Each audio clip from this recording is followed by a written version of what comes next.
Now, ladies and gentlemen, can I introduce someone who in a former life was a union organiser for the NHS, negotiating for our hard-working hospital staff.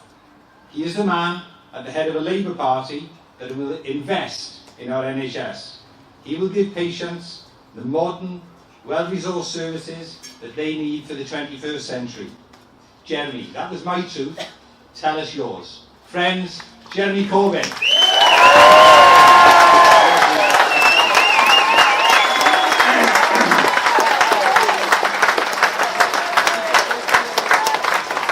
Friends, thank you very much. Thank you all for being here. Thanks for all the banners and thanks for all the enthusiasm. This is the third NHS celebration I've done in 3 days. On Friday, I was in Livingston in Scotland, working with them, campaigning with them to protect the children's ward, but also to ensure that we get a Labour government in Scotland to deliver the quality of NHS care that people in Scotland deserve. And yesterday, John Ashworth and myself and many, many others were at that magnificent march through central London and a big rally in Whitehall, again celebrating the whole principles of our National Health Service. And so it's quite fitting that here today in Tredegar, the birthplace and the constituency of Tredegar Bevan, that we celebrate our NHS. Because what Nye taught us was that healthcare should be something available for all. He was the founder of the National Health Service in the post-war Labour government. He started his life in poverty. He became a miner, a trade unionist, long before he became a cabinet minister. But he was also a thinker. He was a man of ideas and of principle. He did not go into politics for personal aggrandizement or power. Indeed, he was often heard repeating a very powerful maxim: the purpose of getting power is to be able to give it away. He went into politics to achieve his goal of living in a society free from inequality and poverty, because he had experienced himself all of that growing up here in Wales. It was his ideal that he applied to his brief as Minister of Health in the creation of the National Health Service, and all the battles he went through with all the vested interests and all the rich and all the powerful in order to create the National Health Service. And it wasn't about centralising or nationalising for its own sake. It was about ensuring that health care was delivered to everybody free at the point of need. The National Health Service Act of 1946 is quite an amazing document, and it raises the hairs on the back of my neck every time I read it, because it is so brilliant the way it's put. In its first paragraph it says, and I quote, "A comprehensive health service designed to secure improvement in the physical and mental health of the people and the prevention and diagnosis and treatment of illness." This was the purpose of the NHS, to establish healthcare as a right for all, not a privilege for some and the few.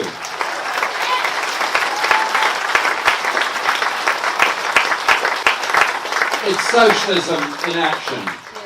When I met President Barack Obama before he stepped down as president, I congratulated him on extending Medicare for more people in the USA.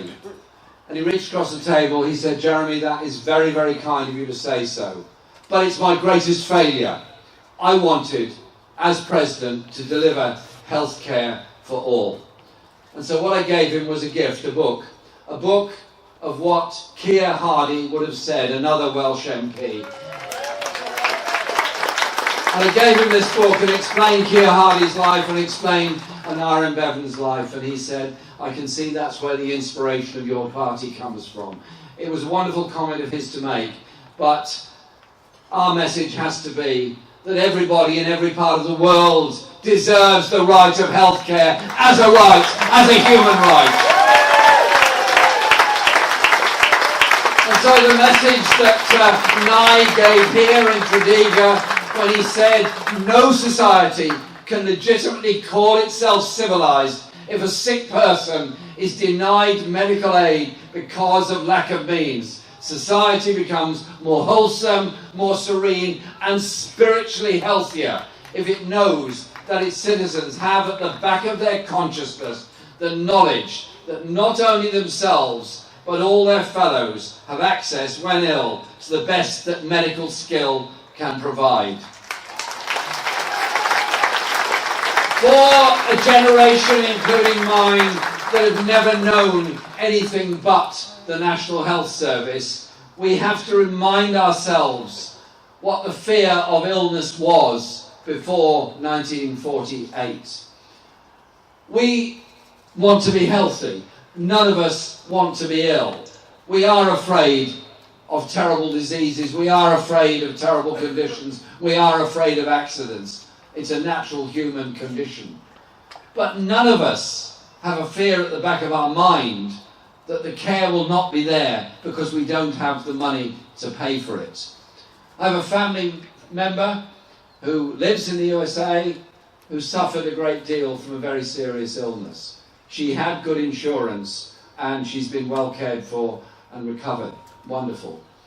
But she was the first to say to me, had she not had that insurance, she would not be covered.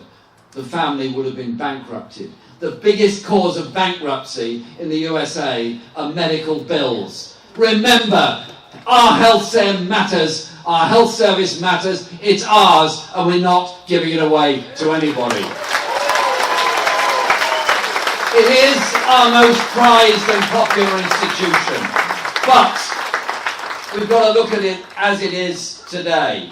And that's why there's so much anger all across the UK about the way our NHS has been treated by this Conservative government in Westminster. 8 years of austerity, 8 years of cuts to NHS budgets in England, and a rising tide of privatisation has seen more and more of our health services handed over to private companies so it can be run for profit and not for people. Indeed, as John pointed out, there are even private providers like Virgin Healthcare that express an interest in delivering an NHS service. Somebody makes a very correct decision to ask them to remove their interest and not any longer express an interest in running an NHS service. And do you know what happens then? That company, Virgin Healthcare, then takes our NHS to court and asks for compensation for a contract they didn't get because nobody wanted to give it to them. What kind of nonsense is that? Our NHS paying money to private providers for not delivering the service. This message, eventually, about our underfunded health service seems to have got through to the Prime Minister, Theresa May. She's now accepted the current state of affairs is not sustainable. Don't worry, this is not a paean of praise for Theresa May, don't get carried away. They've attempted to make headlines out of announcements of more funding, but after 8 years of cuts, short-term fixes are not even enough to paper over the cracks. They do not know where this money is coming from. They have no new funding for public health, mental health, capital spending or social care. The Conservatives are not serious about improving public health in this country.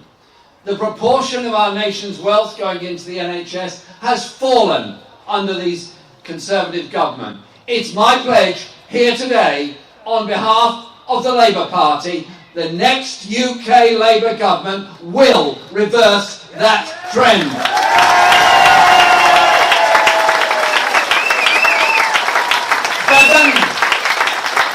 Bevan said the NHS was the envy of the world, but a recent major study has shown the service is now seriously behind the healthcare systems of other major economies in preventing deaths from heart attacks, strokes, lung diseases and cancers.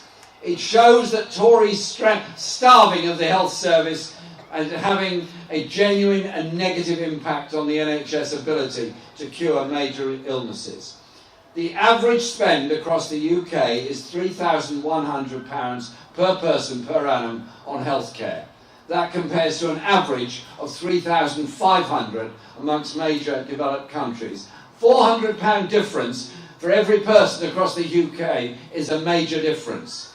In part, this is because the NHS is efficient and ever more efficient in a way of delivering healthcare, but there are other reasons as well.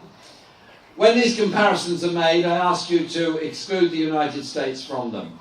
Its privatised healthcare system costs twice as much and covers only half the population. Millions of Americans go without any healthcare whatsoever. But the Conservatives, they have taken NHS efficiency and cut it to its bones. It's left our NHS in record deficit, and left our NHS in record deficit as mental health budgets have also been cut. Nurses and midwives' bursaries have gone, social care budgets and for the elderly and disabled have been slashed, and more of our NHS has been privatised and handed over to a number of private operators, including Richard Branson. That's why, under a Labour government, we will restore the NHS to its rightful place as one of the best healthcare systems in the whole world, as Nye envisaged it to be.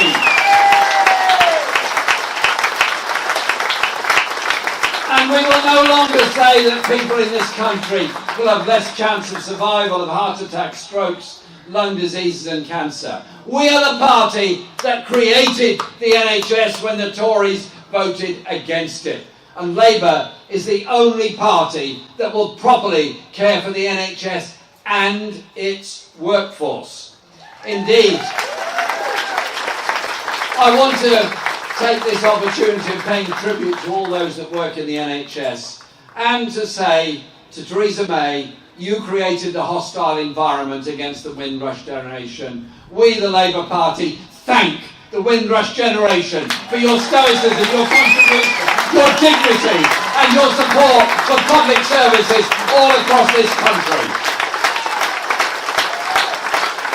The Tories cut the overall budget for the Welsh Government, and it is a tribute to Carwyn, Vaughan, Mark and all of those in the Welsh Government that spending on health and social care has been protected.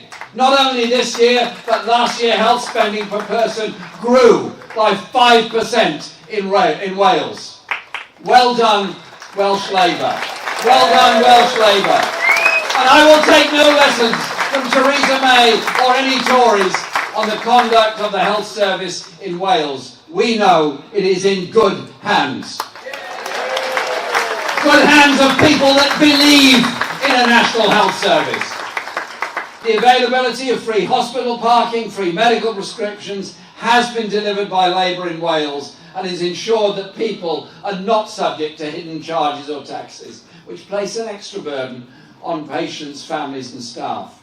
Similarly, the Welsh NHS has been saved from the disruption of constant reorganisation which has occurred in England, and Welsh Labour has stuck to its principles in keeping the NHS here public, free from an internal market and privatisation, and without the involvement of disastrous PFI contracts in the hospitals.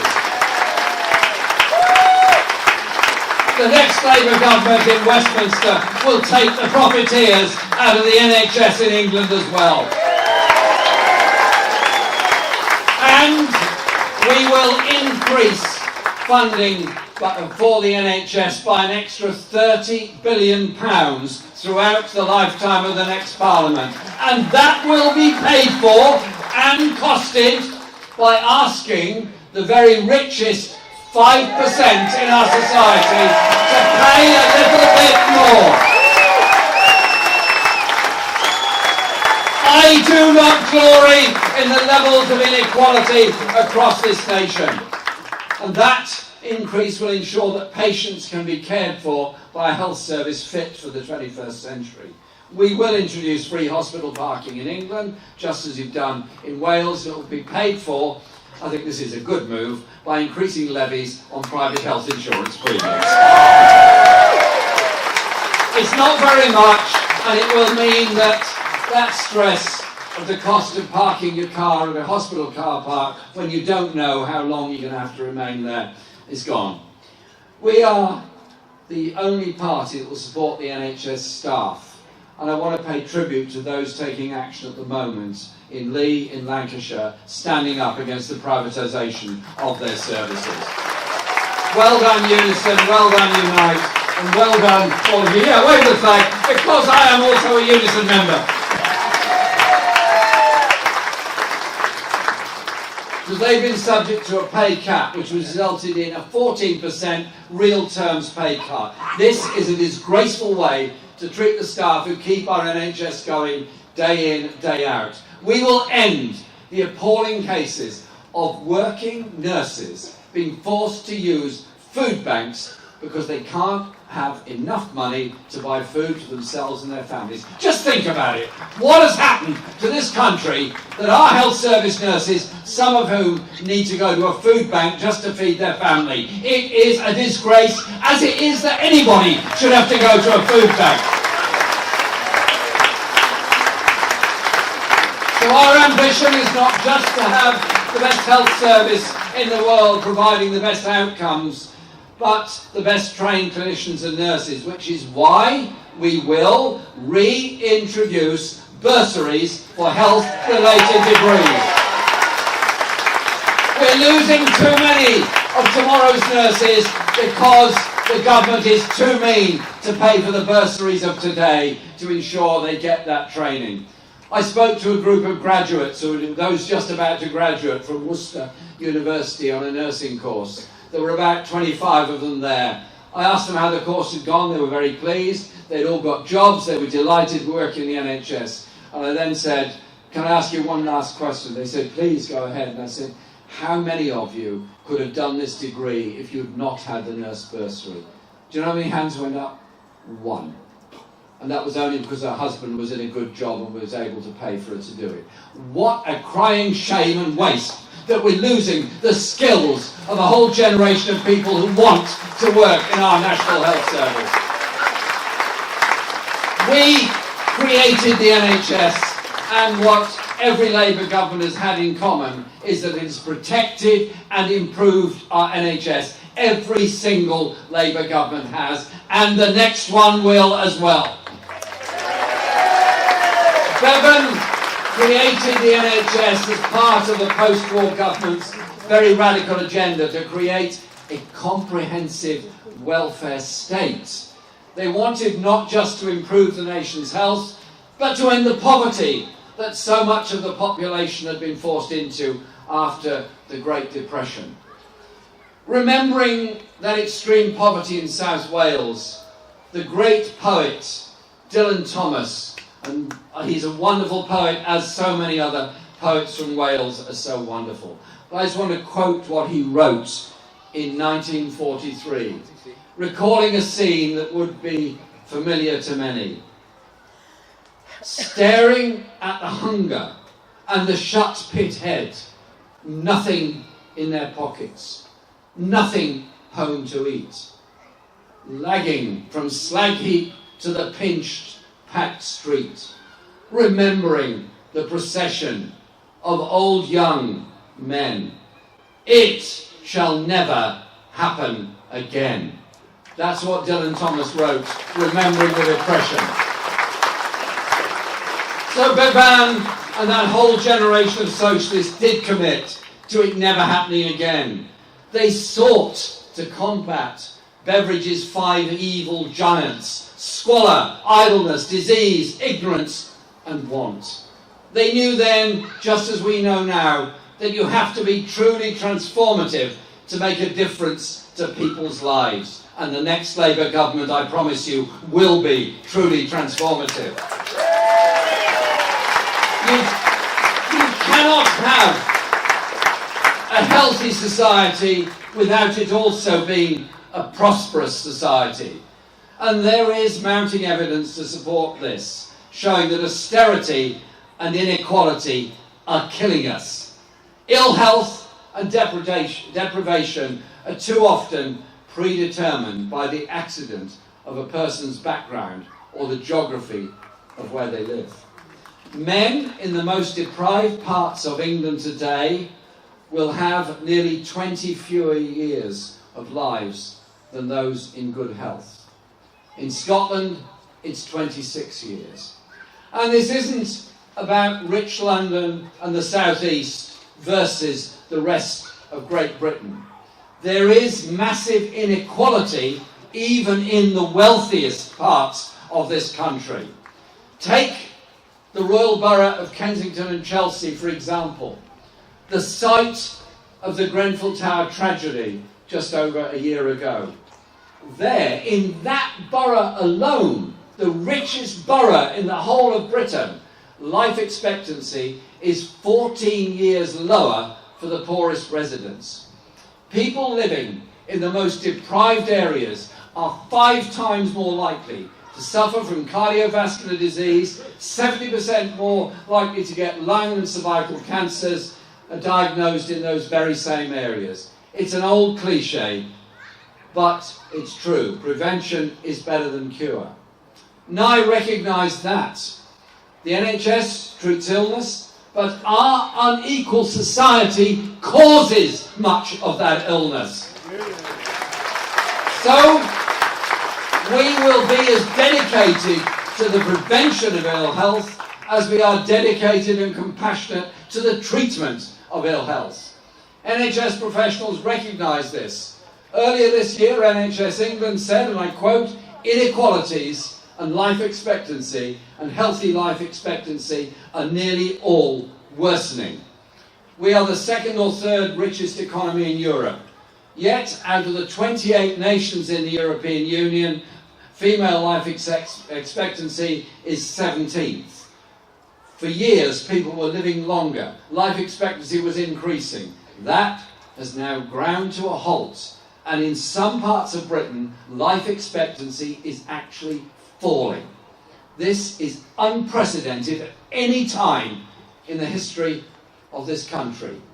And it cannot be tackled by the NHS alone. We need the whole government, we need the whole of society to deal with it. Tackling poor housing, tackling poor education, low pay, tackling poverty. There are today 400,000, get that figure, 400,000 more children living in poverty. Over 4 million in total since 2010. In other words, under the Tories and the Lib Dem coalition and the Tories on their own, 400,000 more of our nation's children are now living in poverty. That's what austerity has done to the poorest people in this country. It's been estimated child poverty costs the country 1.5 billion per year through increased need for acute health care. That there is an economic cost, but it's the human cost.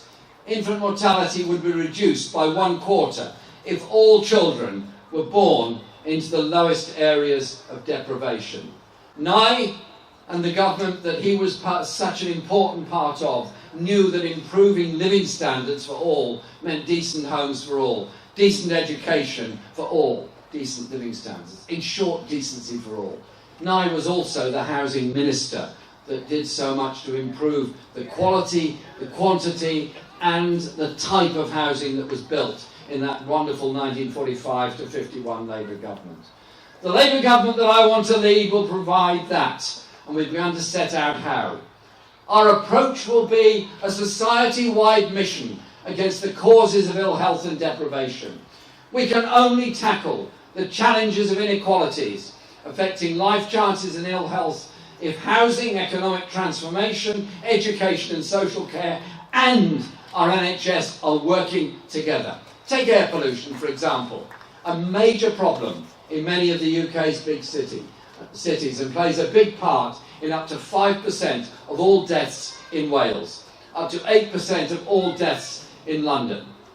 It's a genuine disgrace, therefore, that the British government has decided to invest in projects that harm air quality instead of investing in new green technologies such as the Swansea Bay Tidal Lagoon.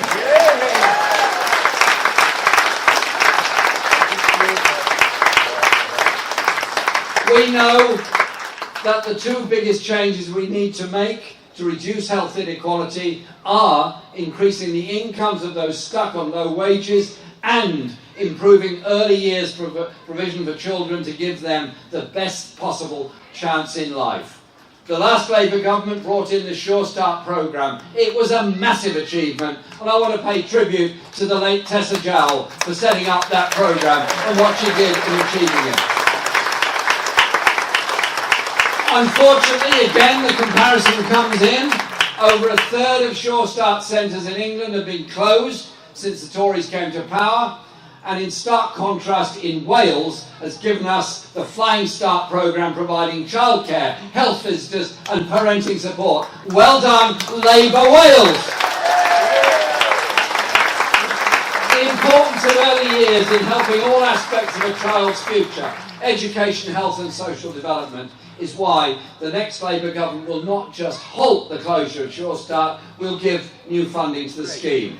But we're also going to create something that I want to be the legacy of that government, a national education service. It was Bevan's dream to have universal healthcare for all, those who need it, from cradle to grave.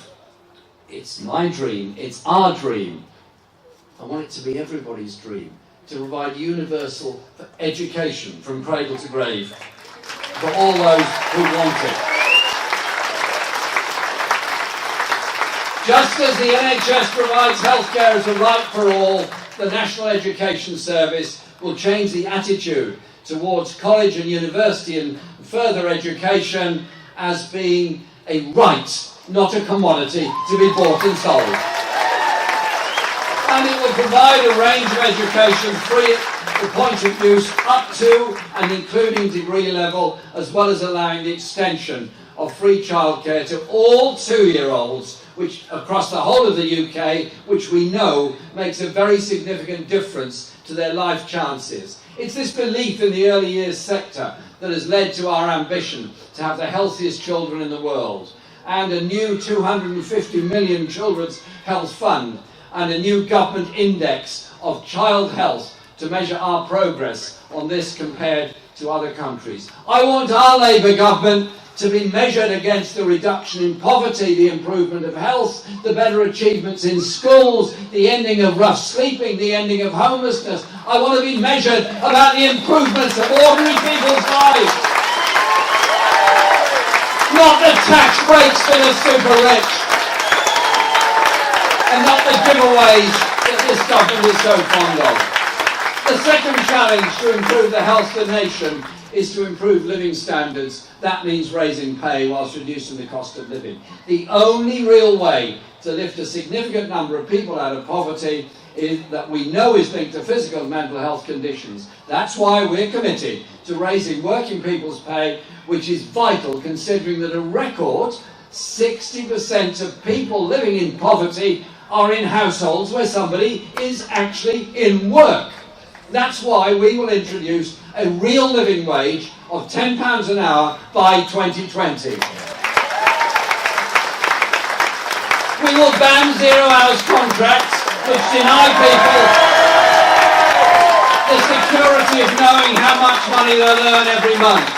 And we will reintroduce sectoral collective bargaining so that working people can collectively push for minimum pay and standards in their sector of employment.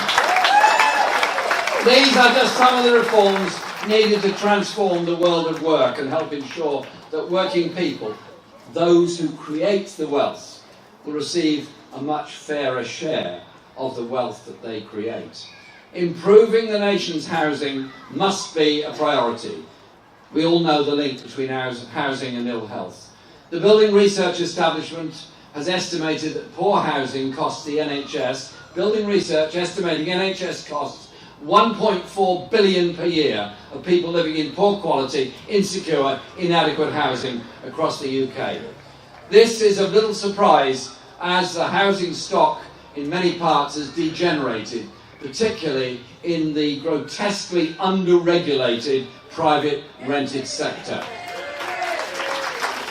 Welsh Labour's decision to protect the precious social housing stock by ending the right to buy is therefore the right and bold and very important step that they made.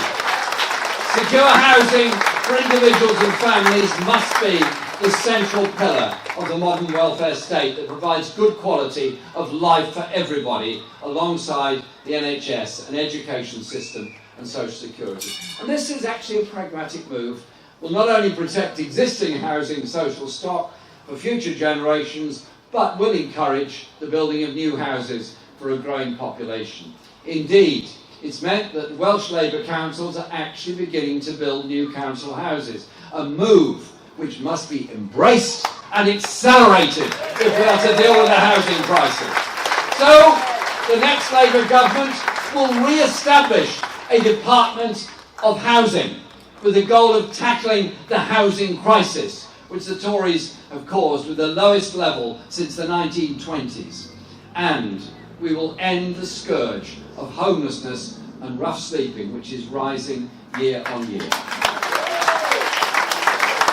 I cannot be the only person in this beautiful park that feels there's something morally wrong with a country that walks by on the other side while fellow citizens huddle around stations trying to collect enough money to get into a night shelter. We want everyone to have an opportunity to have a home of their own and stop children growing up in cramped, substandard accommodations. The central duty of a government, any government that is serious about the population's well-being, will be exactly that. This is our commitment to build a society that works, a society that works for everybody. We know, all of us know, that change is needed.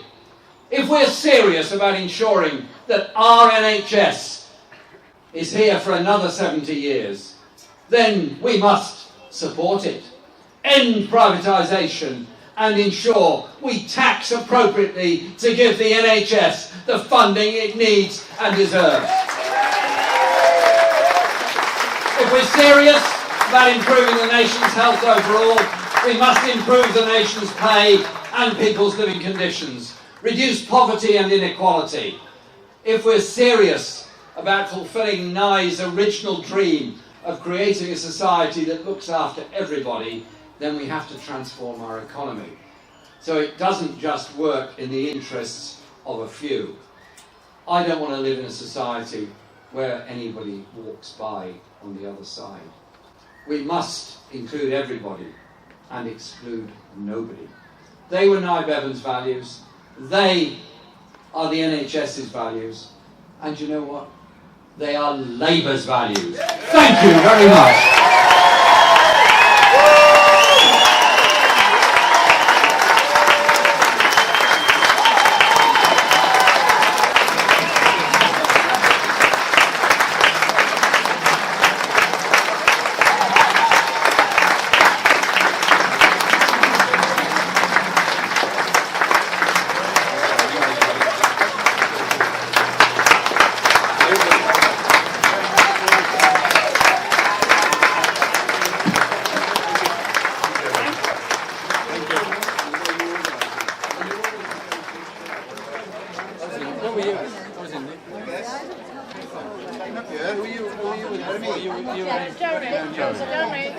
She's got a letter for you. Letter?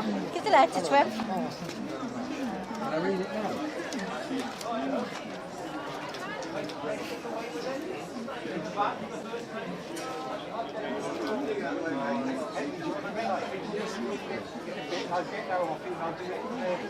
Let's hold it up to the camera. Look at the camera. That's her letter. Yeah, so you're on video, and I got some shots of you as well. You are lovely. Just wait a sec. And she's got better handwriting than me. I can She read has. this, I can't read my own. Thank you. There you go, you met Jeremy Corbyn. Thank you. Well done.